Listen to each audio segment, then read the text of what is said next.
Hello student, कैसे हो आप लोग। मैं आपका टीचर दीपक कुमार और आप देख रहे हैं एजुकेशन डीके यूट्यूब चैनल। तो बताइए आप लोगों की तैयारी कैसी चल रही है। मैं आशा करता हूं कि आप लोगों की तैयारी अच्छी चल रही होगी और कुछ स्टूडेंट को थोड़ा सा घबराहट हो रहा होगा, थोड़ा डर लग रहा होगा कि मेरे एग्ज़ाम्स कैसी होगी। बिहार बोर्ड की जो एग्ज़ाम है, सेंटर मेरा यहाँ गया है और किस तरह से एग्ज़ाम होगी, ऑब्जेक्टिव क्वेश्चंस हैं, सब्जेक्टिव क्वेश्चंस हैं। तो आपके मन में बहुत सारे सवाल आ रहे होंगे और थोड़ी बहुत घबराहट तो हो रही होगी, लेकिन आप लोगों को बिल्कुल भी घबराने की ज़रूरत नहीं है। मैं आपका साथ हूँ। मैं आपको बता दूं कि इस क्लास के बाद दो टाइप के स्टूडेंट को ज़बरदस्त फ़ायदा होने वाला है। पहला, जिसे क्वेश्चन याद नहीं होते हैं, मैं उसको याद कराऊंगा। और दूसरा टाइप का स्टूडेंट जिसने पढ़ाई करके उसे रिवीजन की ज़रूरत है, तो रिवीजन भी इस क्लास में, इस वीडियो में आपको करूंगा। और मैं गारंटी के साथ बताता हूं कि जब आप इस क्लास को पूरा देख लेते हो, पूरे वीडियोस को कंप्लीट कर लेते हो, तो सारे क्वेश्चंस आपको याद हो जाएंगे, क्योंकि मेरे भी कुछ एक्सपीरियंस है और आपने भी क्लास 10 में पूरे 1 साल बिताए हैं। तो बिना देर किए चलिए इस क्लास को स्टार्ट करते हैं। तो आज के इस क्लास में हम लोग 2018 में पूछे गए सामाजिक विज्ञान सोशल साइंस के जो सेकेंड सेटिंग में जो ऑब्जेक्टिव क्वेश्चन पूछे गए थे उसको डिस्कस करेंगे और याद करेंगे। अगर आप इस क्लास का ऑडियो फाइल सुन करके याद करना चाहते हैं तो इस वीडियो के डिस्क्रिप्शन में इस क्लास का ऑडियो फाइल मिल जाएगा और आप उसे सिर्फ सुन करके याद कर सकते हैं और इसको 1 बार 2 बार 3 बार 4 बार आप इसका रिवीजन भी कर सकते हैं। और मैं आपको बता दूं कि उस ऑडियो फाइल को सुनने से पहले कि कम से कम 1 बार इस वीडियो को ज़रूर देख लें, ताकि आपको पता चल जाए कि मैंने क्या चीज़ें बताई है और कैसे याद होती है। ओके, चलिए स्टार्ट करते हैं। यहाँ पर जो फर्स्ट क्वेश्चन है यहाँ पर है कि ब्रेस्ट लिटोवस्क की संधि किन देशों के बीच हुई थी। ब्रेस्ट लिटोवस्क की संधि किन देशों के बीच हुई थी? तो आंसर हो जाएगा आपका रूस एवं जर्मनी। ओके, रूस एवं जर्मनी के बीच जो हुई थी ब्रेस्ट लिटोवस्क की संधि हुई थी। नेक्स्ट क्वेश्चन है कि मार्च 1946 ईस्वी में फ्रांस तथा वियतनाम के बीच होने वाला समझौता किस नाम से जाना जाता है। जो मार्च 1946 में एक समझौता हुआ था फ्रांस और वियतनाम के बीच, तो इस समझौता को किस नाम से जाना जाता है? तो आंसर हो जाएगा इनमें से कोई नहीं। वहाँ पर जो समझौता हुआ था इनमें से कोई मैच नहीं कर रहा है, ना तो तितनसिन मैच करता है और ना ही कैंटन और ना ही होचिमिन। इसका कोई और नाम था जो फ्रांस और वियतनाम के बीच समझौता हुआ था। नेक्स्ट क्वेश्चन है यहाँ पर कि पूर्ण स्वराज की मांग का प्रस्ताव कांग्रेस के किस वार्षिक अधिवेशन में पारित हुआ। जो पूर्ण स्वराज की मांग थी, इसका जो प्रस्ताव था, तो कांग्रेस के किस वार्षिक अधिवेशन में पारित हुआ? आंसर हो जाएगा आपका 1929 ईस्वी लाहौर कांग्रेस अधिवेशन। ओके, 1929 ईस्वी में लाहौर कांग्रेस का जो अधिवेशन हुआ था उसमें पूर्ण स्वराज की मांग रखी गई थी, पारित की गई थी। ओके, कब? 1929 ईस्वी लाहौर कांग्रेस अधिवेशन में पूर्ण स्वराज की मांग पारित हुआ।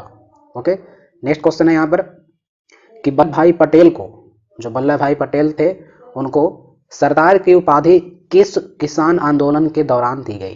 पहले उनका नाम था वल्लभ भाई पटेल, लेकिन उनको बोला गया है सरदार वल्लभ भाई पटेल। तो ये जो सरदार जो नाम लग गया है आगे के, पहले जो उपाधि लगी है, किस किसान आंदोलन के दौरान दी गई? आंसर हो जाएगा आपका बारलोदी किसान आंदोलन। ओके, बारलोदी किसान आंदोलन जब हुआ था, सरदार वल्लभ भाई पटेल जी ने इसमें बहुत इनका अहम भूमिका था। तो इसके उपरांत ही वल्लभ भाई पटेल को सरदार की उपाधि दी गई और उसके बाद से इनको सरदार वल्लभ भाई पटेल बोला गया। ओके, बारलोदी किसान आंदोलन के बाद। ओके, याद रखनी है। नेक्स्ट क्वेश्चन है यहाँ पर कि भारत के लिए पहला फैक्ट्री एक्ट कब पारित हुआ। भारत के लिए पहला फैक्ट्री एक्ट कब पारित हुआ? आंसर हो जाएगा आपका 1881 ईस्वी। 1881 ईस्वी में भारत के लिए पहला फैक्ट्री एक्ट पारित किया गया। नेक्स्ट क्वेश्चन है कि पूंजीपति वर्ग के द्वारा, पूंजीपति जो वर्ग हैं उनके द्वारा किस वर्ग का शोषण हुआ। जो पूंजीपति वर्ग थे उनके द्वारा किस वर्ग का शोषण हुआ? तो आंसर हो जाएगा आपका सभी वर्ग। सभी वर्ग कहने का मतलब है कि श्रमिक वर्ग, मध्यम वर्ग और कृषक वर्ग, जो कृषि करते थे और जो मध्यम वर्ग में आते थे और जो श्रमिक वर्ग थे, इनका जो है बहुत शोषण हुआ पूंजीपति वर्ग के द्वारा। ओके, पूंजीपति वर्गों के द्वारा श्रमिक वर्ग, मध्यम वर्ग और कृषक वर्ग का शोषण हुआ। नेक्स्ट क्वेश्चन है कि आधुनिक युग में अर्थव्यवस्था के क्षेत्र में होने वाली सबसे बड़ी क्रांति कौन सी थी। आधुनिक युग में अर्थव्यवस्था के क्षेत्र में होने वाली सबसे बड़ी क्रांति कौन सी थी? आंसर हो जाएगा आपका वाणिज्यिक क्रांति। वाणिज्यिक क्रांति जो हुआ था, वाणिज्यिक यानी कॉमर्शियल इसे कह सकते हैं इंग्लिश में, तो वाणिज्यिक क्रांति जो थी आधुनिक युग में अर्थव्यवस्था के क्षेत्र में सबसे बड़ी क्रांति थी। नेक्स्ट क्वेश्चन है कि भूमंडलीकरण की शुरुआत किस दशक में हुई? जो भूमंडलीकरण की शुरुआत हुआ था किस दशक में हुआ था? तो आंसर हो जाएगा आपका 1990 के दशक में। ओके, 1990 के दशक में भूमंडलीकरण की शुरुआत की गई। नेक्स्ट क्वेश्चन है यहाँ पर कि गुटेनबर्ग ने सर्वप्रथम किस पुस्तक की छपाई की? जो गुटेनबर्ग थे तो इन्होंने सर्वप्रथम किस पुस्तक की छपाई की? तो आंसर हो जाएगा आपका बाइबिल। ओके, बाइबिल पुस्तक जो थे गुटेनबर्ग ने सबसे पहले छापी थी। ओके, नेक्स्ट क्वेश्चन है यहाँ पर कि विश्व में सर्वप्रथम मुद्रण की शुरुआत कहाँ हुई? ये बार बार क्वेश्चन पूछा जाता है और ये हाईलाइटेड क्वेश्चन है कि दुनिया भर में या फिर विश्व में सबसे पहले मुद्रण जो है, जो छपाई वाला जो प्रक्रिया होती है, मुद्रण की शुरुआत कहाँ हुई? तो आंसर आपका हो जाएगा चीन। ओके, चीन में सर्वप्रथम मुद्रण की शुरुआत हुई। पूरे विश्व भर में कहीं नहीं शुरुआत हुआ था, चीन में ही शुरुआत हुआ था। और ये भी आपको याद कर लेनी है कि कागज़ का पहला उपयोग, कागज़ का आविष्कारक भी चीन ही है, इसलिए छपाई का कारण भी, मुद्रण का कारण भी चीन ही हुआ। ओके, नेक्स्ट क्वेश्चन है कि मेढक के प्रजनन प्रक्रिया को बाधित करने वाला रसायन कौन सा है? ये देखिए, थोड़ा सा आपको लगता होगा कि केमिस्ट्री का क्वेश्चन है, बायोलॉजी का क्वेश्चन है, फिर भी सोशल साइंस में पूछा गया है कि जो मेढक है उनको प्रजनन प्रक्रिया को बाधित करने वाला रसायन कौन सा है? तो आंसर हो जाएगा इसका एंड्रीन। ओके, एंड्रीन जो केमिकल है इससे मेढक प्रजनन क्रिया को बाधित करती है। ओके, नेक्स्ट क्वेश्चन है कि बिहार में अति जल दोहन से भूमिगत जल में किस तत्व का संकेंद्रण बढ़ा है? बिहार में जो जल दोहन होता है उसमें से भूमिगत जल में किस तत्व का संकेंद्रण बढ़ा है?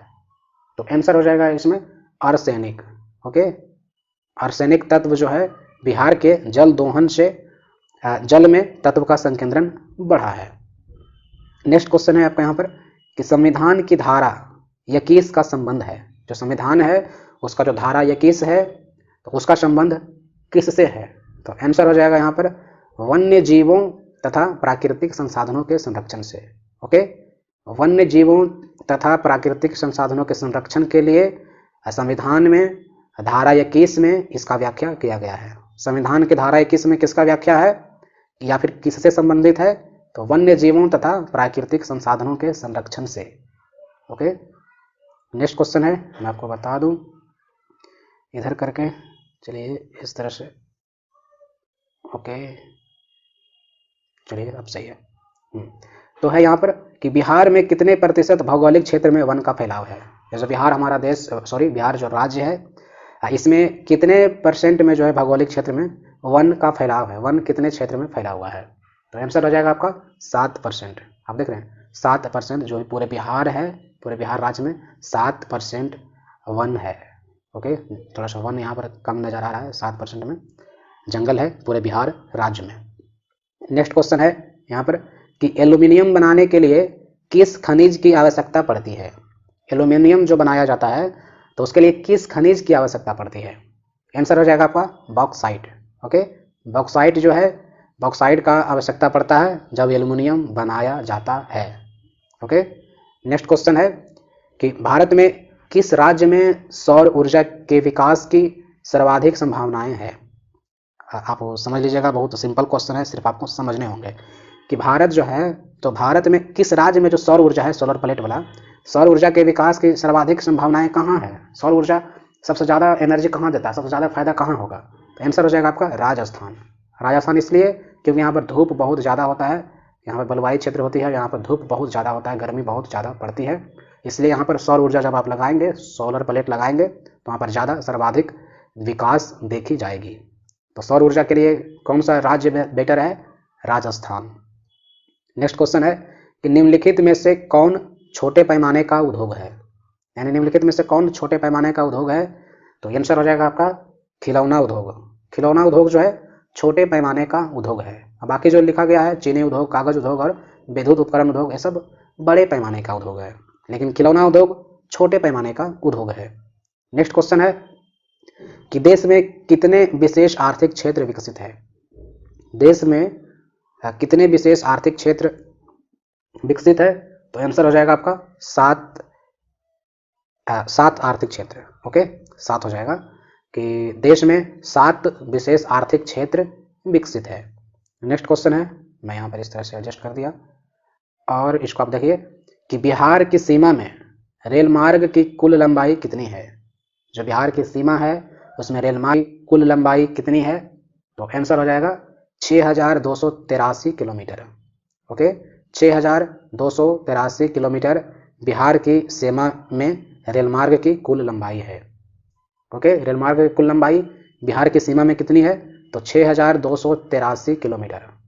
ओके, नेक्स्ट क्वेश्चन है यहाँ पर कि तल चिन्ह की सहायता से, जो तल चिन्ह होता है, और तल चिन्ह की सहायता से किस स्थान विशेष की मापी गई ऊंचाई को क्या कहा जाता है। तल चिन्ह की सहायता से किसी स्थान की विशेष की मापी की गई ऊंचाई को क्या कहा जाता है, तो आंसर हो जाएगा स्थानिक ऊंचाई। ओके, जब किसी को तल से मापा जाता है, बिल्कुल तल से, तो जब मापी जाती है तो किसी चीज़ की मापी जाती है तो उसे क्या कहा जाता है, स्थानिक ऊंचाई कहा जाता है। ओके, नेक्स्ट क्वेश्चन है कि जब हम लैंगिक विभाजन की बात करते हैं तो हमारा अभिप्राय होता है। जब हम लैंगिक विभाजन की बात करते हैं तो हमारा अभिप्राय क्या होता है, तो आंसर हो जाएगा आपका कि समाज द्वारा स्त्रियों और पुरुषों को दी गई असमान भूमिकाएं।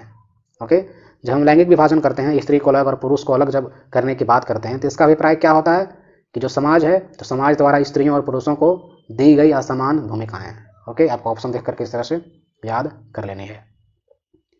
नेक्स्ट क्वेश्चन है आपका यहाँ पर कि भारतीय संविधान के बारे में इनमें से कौन सा कथन सही है। यहाँ पर ऑप्शन दे दिया गया है, बहुत सारा, 4 ऑप्शन है कि भारतीय संविधान के बारे में इनमें से कौन सा कथन जो है सही है। तो फर्स्ट ऑप्शन आपको दिया गया है, यह धर्म के आधार पर भेदभाव की मनाही करता है, और सेकंड ऑप्शन जो है, यह एक धर्म को राजकीय धर्म मानता है। ये नहीं होगा, बिल्कुल नहीं होगा। और लोगों को कोई भी धर्म मानने की आज़ादी नहीं है, नहीं, ये भी बिल्कुल गलत बात है। और महिलाओं को मतदाता के अधिकार का अभाव, नहीं भाई, ऐसा ही बात नहीं है। यहाँ पर हर किसी को वोट देने की अधिकारी है। तो आपका फर्स्ट ऑप्शन हो जाएगा, यह धर्म के आधार पर भेदभाव की मनाही करता है, यानी कि धर्म के आधार पर भेदभाव नहीं करता है। भारतीय संविधान में ऐसा बताया गया है कि आप धर्म के आधार पर भेदभाव नहीं कर सकते हैं। नेक्स्ट क्वेश्चन है कि सत्ता में साझेदारी सही है क्योंकि, सत्ता में साझेदारी सही है क्योंकि आपका आंसर हो जाएगा विभिन्न समुदायों के बीच टकराव कम करती है। ओके, विभिन्न समुदायों के बीच टकराव कम करती है, सत्ता में साझेदारी के कारण ही। ओके, सत्ता में साझेदारी के कारण ही विभिन्न समुदायों के बीच टकराव कम हो जाती है। नेक्स्ट क्वेश्चन है, आपको मैं बता दूं इस तरह से यहाँ पर कि वर्ष 1975 भारतीय राजनीति में किस लिए जाना जाता है। जो वर्ष 1975 है, भारतीय राजनीति में किस लिए जाना जाता है। आंसर हो जाएगा आपका कि देश में आपातकाल लागू हुआ था। ओके, पूरे देश में आपातकाल लागू हुआ था, कब, वर्ष 1975 में, तो इसीलिए उसको जाना जाता है। वर्ष 1975 में भारतीय राजनीति में किस लिए जाना जाता है, तो देश में आपातकाल लागू हुआ था। ओके, नेक्स्ट क्वेश्चन है कि बिहार में संपूर्ण क्रांति का नेतृत्व निम्नलिखित में से किसने किया। हाईलाइटेड क्वेश्चन है, पूछा जाता है, बिहार में संपूर्ण क्रांति का नेतृत्व निम्नलिखित में से किसने किया था। आंसर हो जाएगा आपका जयप्रकाश नारायण जी ने। ओके, जयप्रकाश नारायण जी ने ही बिहार में संपूर्ण क्रांति का नेतृत्व किया था। नेक्स्ट क्वेश्चन है यहाँ पर कि नर्मदा घाटी परियोजना किन राज्यों से संबंधित है, यानी नर्मदा घाटी जो परियोजना है किन किन राज्यों से संबंधित है, तो आंसर हो जाएगा इसका गुजरात, महाराष्ट्र और मध्य प्रदेश। ओके, गुजरात, महाराष्ट्र और मध्य प्रदेश जो है नर्मदा घाटी परियोजना से संबंधित है। नेक्स्ट क्वेश्चन है, मैं आपको इस तरह से दिखा दूं, यहाँ पर है कि निम्नलिखित में से किसे लोकतंत्र का प्राण माना जाता है। वेरी सिंपल क्वेश्चन, बहुत इंपॉर्टेंट क्वेश्चन भी है कि लोकतंत्र का प्राण किसे कहा जाता है, तो आंसर हो जाएगा आपका यहाँ पर राजनीतिक दल।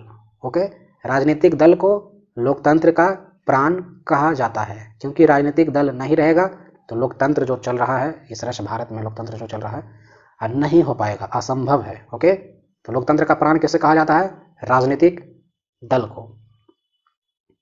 नेक्स्ट क्वेश्चन है कि दल बदल कानून निम्नलिखित में से किस पर लागू होता है?